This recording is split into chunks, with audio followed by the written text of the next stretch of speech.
আমার জন্মদিনের দিন আমি সন্ধ্যাবেলা কিছু ভালো ভালো খাবার রান্না করি। সেখানে fried rice, pulao, roast, korma, vegetable সালাদ, চিকেন ফ্রাই আরও অনেক কিছুই ছিল। তারপরে কাজ শেষ করে যখন রেডি হচ্ছিলাম তার মধ্যে আমার স্বামী অফিস থেকে বাসায় আসে। তার হাতে একটা শপিং ব্যাগ ছিল, সে আমার হাতে ব্যাগটা ধরিয়ে দিয়ে জন্মদিনে উইশ করলো। এখানে আমার ননদ আর শাশুড়ি উপস্থিত ছিল। আমি তাদের সামনে ব্যাগটা খুলি। ব্যাগটা খুলে দেখি যে একটা নীল রঙের জামদানি শাড়ি, এক মুঠ নীল চুড়ি, এক পাতা কালো টিপ আর এক জোড়া কানের দুল। আমি দেখে এত বেশি খুশি হয়েছিলাম, খুশিতে আমার চোখ দিয়ে অঝরে পানি পড়ছিল। তারপর আমার স্বামীকে আর শাশুড়িকে সালাম করে রাতের বেলা সবাই গল্প শেষ করে যখন খাবার টেবিলে খাবার দিই, তার মধ্যে আমার ননদ বলে উঠলো, ভাবি তোমার নীল শাড়িটা আমার অনেক পছন্দ হয়েছে। এর মধ্যে আমার শাশুড়ি বলে উঠলো, বৌমা তোমার শাড়িটা রিনাকে দিয়ে দাও, রাফিন তোমাকে পরে আবার একটা শাড়ি কিনে এনে দিবে। তার মধ্যে আমি মুখের উপরে বলে দিলাম যে না মা, আমি দিতে পারবো না, আমার স্বামী এটা আমাকে জন্মদিনে দিয়েছে, তাছাড়া আমি কেন ওকে দিব, দরকার হয় পরে ওর ভাই ওকে কিনে এনে দিবে। এই কথা শুনে আমার শাশুড়ি বলে উঠলো, দেখ বাবা দেখ, তোর বউ কিভাবে মুখের উপরে না করে দিল, আর তাছাড়া আমার মেয়ে যে এই বাড়িতে থাকে তোর বউর পছন্দ হয় না। তখন আমি আমার শাশুড়িকে বললাম যে না মা, বিষয়টা এরকম না। আমার স্বামী তখন বলল, তোমার শাড়িটা রিনাকে দিয়ে দাও, আমি তোমাকে পরে আরেকটা এরকম শাড়ি এনে দেবো। তখন আমি আমার স্বামীকেও বললাম যে পরে যদি আর নাই পড়তে পারি তুমি আমাকে নাই কিনে দিতে পারো। তখন আমার শাশুড়ি বলল, কেন দিতে পারবে না কেন? তখন আমি বললাম যে মা, আমি একটা ঘটনা বলি, তাহলে আপনারা বুঝতে পারবেন, তাহলে অনেক পিছনের একটা গল্প বলতে হবে। আমার বাবা ঢাকায় একটা কোম্পানিতে ছোটখাটো চাকরি করতেন, তার বেতন তেমন বেশি ছিল না। তারপর সে একদিন কাজের সুবাদে কোম্পানি থেকে টাঙ্গাইল যায়, আর টাঙ্গাইলের জামদানি শাড়ি যে কতটা বিখ্যাত সেটা আমরা সবাই জানি। তাই সে আমার মায়ের জন্য একটা কলাপাতা কালারের জামদানি শাড়ি কেনে। আমার দাদি যেহেতু এইসব শাড়ি পরে না, তাই আমার দাদির জন্য সুতির 2টা শাড়ি কেনে, আর আমার ফুপিদের জন্য লাল পাড়ের 2টা জামদানি শাড়ি কেনে।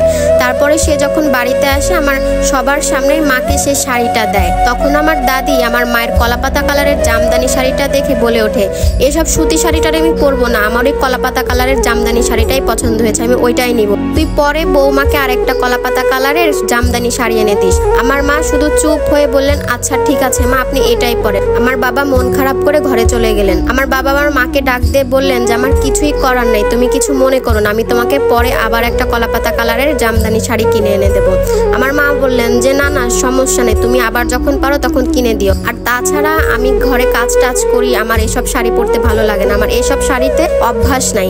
আমার বাবা বুঝেছিলেন আমার মা কষ্ট পেয়েছেন। তারপর আমার বাবা কিছুই করার নেই, আমার বাবা যেহেতু পরিবারের বড় সন্তান আর আমাদের যৌথ ফ্যামিলি ছিল। আমার বাবার ছুটি শেষ হলে আমার বাবা ঢাকায় ফিরে যায়, আর তার কিছুদিন পরে আমার দাদি সেই কলাপাতা কালারের জামদানি শাড়িটা আমার মেজো চাচিকে দিয়ে দেয়। মেজো চাচির সাথে আমার দাদির অনেক ভালো সম্পর্ক ছিল, আমার মায়ের সাথে যে ছিল না এরকম না, কিন্তু আমার দাদি আমার মাকে বেশি পছন্দ করতো না, তাই সে তার মেজো ছেলের বউকে বেশি পছন্দ করতো, বেশি ভালোবাসতো। কিন্তু আমরা সবই বুঝতাম, কিছুই করার ছিল না। আমরা মাঝে মাঝে আমার মেজো চাচি সেই কলাপাতা কালারের জামদানি শাড়িটা পরতো, আর আমার মা তাকিয়ে থাকতো। আমার মাকে দেখলে বোঝা যেত যে আমার মা কতটা অসহায়, কিন্তু কিছুই করার ছিল না। আমরাও বুঝতাম, খুব খারাপ লাগতো, মনে হতো যে গলায় কান্না আটকে আছে। এভাবে বেশ কিছুদিন চলার পরে আমার বাবা যখন ছুটিতে বাড়িতে আসছিলেন, আসার পথে তার অ্যাক্সিডেন্টে 2টি পাশে হারায়। তারপর আর আমার বাবা কখনো ঢাকা যেতে পারেননি, টাঙ্গাইল তো যাওয়া দূরের কথা, আর সেই কলাপাতা কালারের জামদানি শাড়িও আমার মার জন্য কিনতে পারেন নাই। বাবা তখন চলাফেরা করতে না পারায় আমার বাবার চাকরিটাও চলে যায়। আমরা 2 বোন, তখন আমরা 2 বোনই সংসারের হাল ধরি।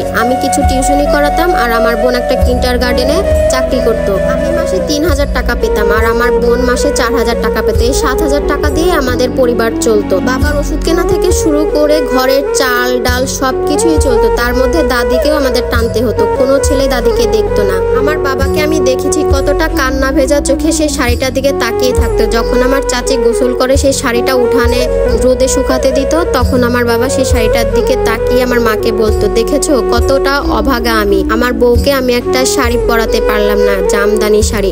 আমার মা তখন আমার বাবাকে বোঝাতেন যে বাদ দাওতে এসব, আমার এসব নিয়ে কোনো দুঃখ নেই, তুমি যে সুস্থ আছো এটাতেই আমি খুশি। তারপর আমার বাবার যখন ওষুধ শেষ হয়ে যেত, আমার বাবা আমার হাত চেপে ধরে বলতো, মারে আমার ওষুধ খেতে ভালো লাগে না, আমার জন্য আর ওষুধ কিনিস না। সত্যি মা, কিন্তু তুই ওই ওষুধের টাকা জমিয়ে তোর মাকে একটা কলাপাতা কালারের জামদানি শাড়ি কিনে দিস। আমার বড্ড শখ রে মা, তোর মা জামদানি শাড়ি পরবে আর আমি দেখবো। আমি তখন আমার বাবাকে বলতাম যে বাবা ইনশাল্লাহ হবে, তুমি চিন্তা করো না, কিন্তু তোমাকেও তো সুস্থ থাকতে হবে তাই না, তোমাকেও তো ওষুধ খেতে হবে।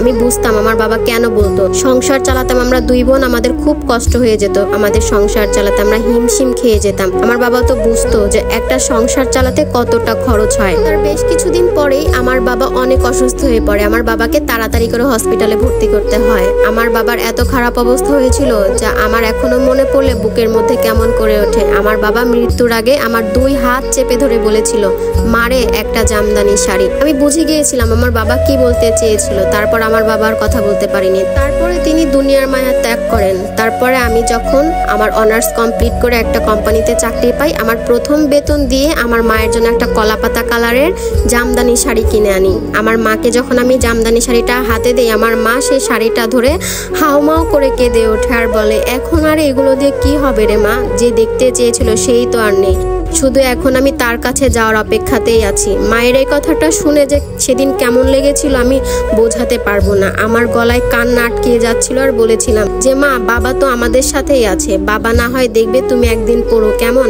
আমার মা একদম চুপ হয়ে জামদানি শাড়িটা বুকে জড়িয়ে চিৎকার করে কাঁদছিল। আমার কান্না গলায় আটকে যাচ্ছিল, আমি কোনো কিছুই বলতে পারছিলাম না, তাই এখান থেকে চলে আসি। তার বেশ কিছুদিন পর আমার মা দুনিয়ার মায়া ত্যাগ করে।